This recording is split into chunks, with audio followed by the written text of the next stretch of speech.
Yesterday marked the beginning of National Animal Shelter Appreciation Week. Each year, this week raises awareness on pet adoption and volunteer opportunities. This past Saturday, Jake Fine, Sola Cantai, and I were in McKinney to gain some insight on how to adopt and ways that anyone can volunteer.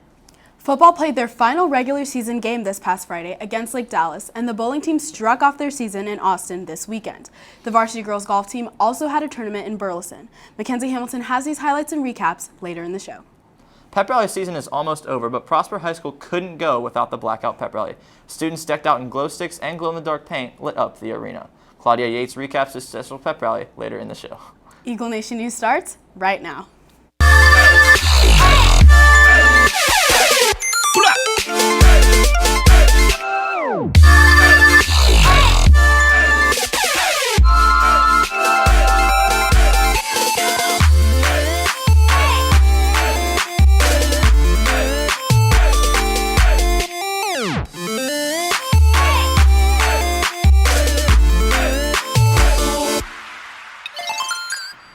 Good morning, Prosper High School. Today is Monday, November 7th. I'm Brandon Bonaparte. And I'm Sola Cantai. Here are today's top stories.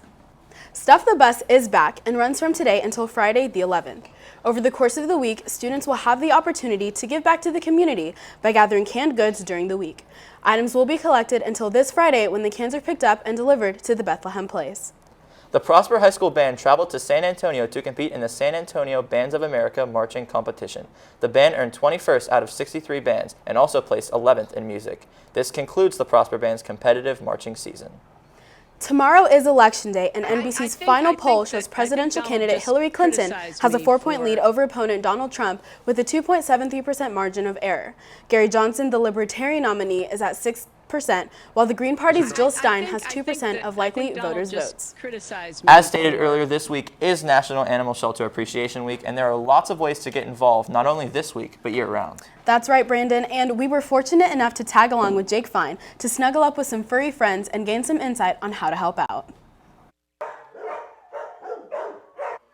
This week, November 3rd to the 9th, is National Animal Shelter and Rescue Appreciation Week, a week where animal lovers give back and show appreciation to their local shelters, and also a week where people like Melissa Kelly get recognition for the work they do to get dogs adopted.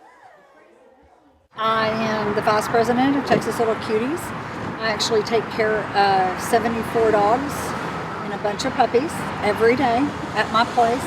And then on Saturdays and Sundays, we'll bring the adoptable ones here, try to find them homes. And they're all vetted except for the young puppies before they get to that point. There are approximately 6 to 8 million homeless animals in the U.S. and only 3,500 shelters. And even with the amount of adoptions, shelters have trouble keeping up with the increased amount of animals in need of refuge. This is why in 1996, the Humane Society created National Animal Shelter and Rescue Appreciation Week. Things like waiving adoption fees and increasing publicity during the week help increase the amount of adoptions. However, there are still some sad stories. To make people aware that there are dogs being euthanized every day in the shelters. Dallas euthanizes over 100 every single day. One big part that goes into this special week is bringing awareness in hopes of getting more volunteers.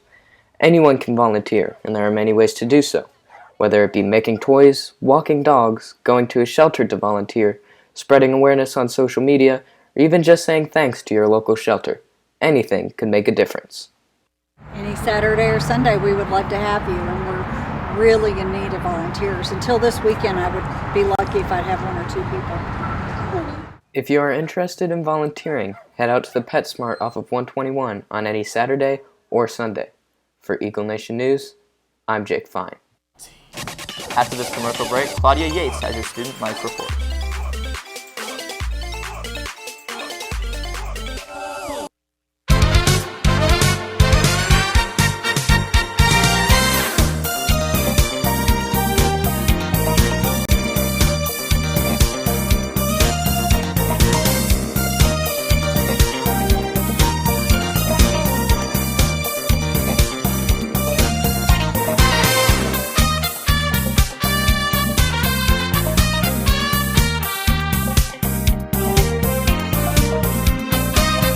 Every year, the Blackout Pep Rally lights up the Prosper High School arena, and last Friday proved no different. Student Spotlight reporter Claudia Yates was on the scene.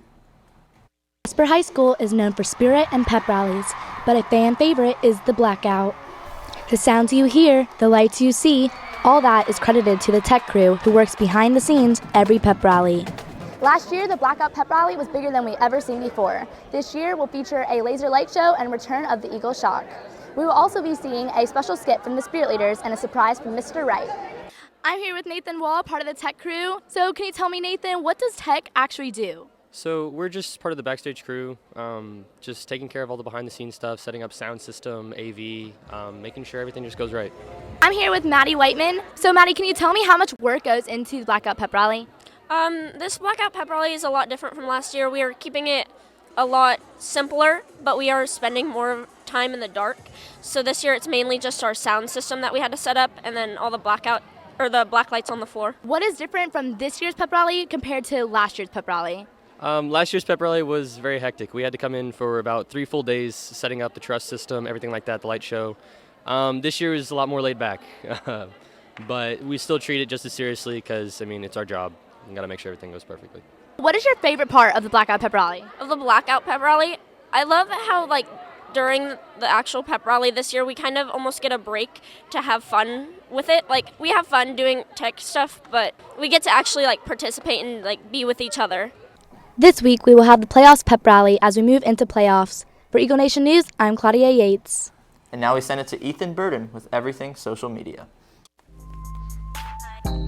Good morning, everyone. I'm Ethan Burden, and welcome back. I hope everyone had a fantastic weekend. Today, we'll start off with something a little different, Super Bowl predictions.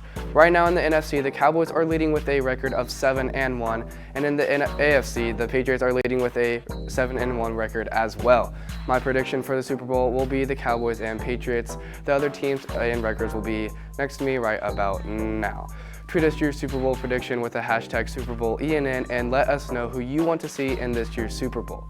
Now coming up in the next few weeks is Thanksgiving break, but most people neglect this holiday, but why? It's a time of giving thanks and appreciation. Thanksgiving is like the middle child, not given much attention. Before Halloween was even over, I was seeing Christmas lights up. Now don't get me wrong, Christmas and Halloween are both amazing holidays, but let's not forget about how the Pilgrims thanked the Native Americans for helping them survive their first harsh winter, and of course the mouth-watering food. Well, that's it for today. For Eagle Nation News, I'm Ethan Burden. After the commercial break, Hannah Dennis has your 3-day forecast.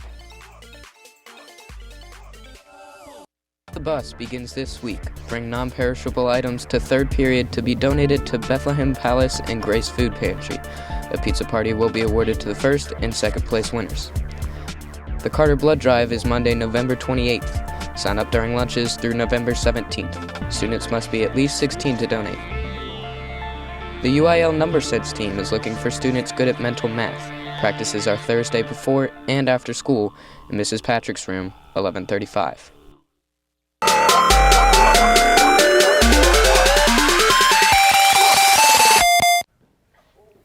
Welcome back, Eagle Nation. A cold front came through a few days ago, making the temperatures go down into the 70s and cause rain to move through our area. We will have rain for the first part of this week, then it will start to dry up as we enter the weekend. This week is the week to enjoy because it usually only gets 1 or 2 weeks a year that are in or around the 70s.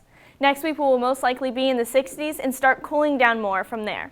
Moving on to the forecast for the next few days. Today the high is 73 with a 60% chance of rain. Today is also our biggest chance of rain for this week, and this evening we will start to go down in the chance. Today is also our biggest chance for thunderstorms, which means that we could possibly receive hail and high winds. As of right now, we will have severe thunderstorms for the next 3 to 6 hours. Tomorrow the high reaches 69, and we have a 40% chance of rain. The rain chance is still pretty high, but throughout the day, the chance will slowly decrease. Wednesday, the high reaches 68, and we have a 10% chance of rain. Wednesday is also our last day this week for rain chances so far, but that can quickly change knowing our Texas weather. This weekend looks like another one of those perfect fall-like weekends for those of you wanting to put up festive lights or get yard work done, then this will be your weekend to do so. And hopefully everyone remember to set their clocks back an hour Saturday night to get that extra hour of sleep yesterday. I'm Hannah Dennis, and it's National Sleep Comfort Month. After this commercial break, Mackenzie Hamilton is here to recap this past weekend's sporting events. The Japanese Language and Culture Club will be having a meeting November 7th after school for any student interested in studying Japanese. Bring a mobile device and an empty journal. Mu Alpha Theta meets Thursday afternoon, November 8th from 3:50 to 4:20 p.m. in Miss Wood's room to discuss the upcoming induction ceremony at the end of November. National Art Honor Society, or NAS, will be holding their member meeting in the LGI room again this Thursday starting at 4 p.m. Please complete an absence form if you are unable to attend.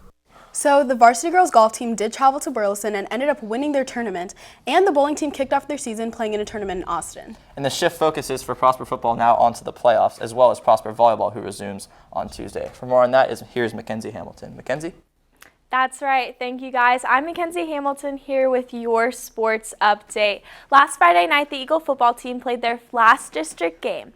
Traveling to Lake Dallas to face off against the Falcons, the Eagles received their first loss in district play, making their final record for district 6-1 and their overall record 7-3. Coming off their win against Creekview, where they clinched the district title, the Prosper Eagles look to finish off their season undefeated.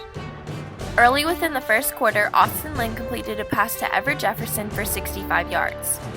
Lake Dallas responded with a touchdown of their own, but to finish off the quarter, Caleb Adams rushed for 3 yards to make the concluding score 14-7 Prosper. Prosper's defense then got in on the action with Armand Johnson scoring off of a 37-yard interception, the only score of the second quarter. Heading into the second half of the 21-7 game, the Falcons looked to make something of their last game, scoring 2 touchdowns within the third quarter to make it a tied match. The Eagles were desperate to get into the end zone, but would get ahead with a field goal from Cade York for 3 points. The Falcons were able to break through Prosper's defense and make it to pay dirt. They then secured the game, stopping the Eagles 1 yard from the end zone with just seconds left in the match. The final score of the game was 28-24, Lake Dallas.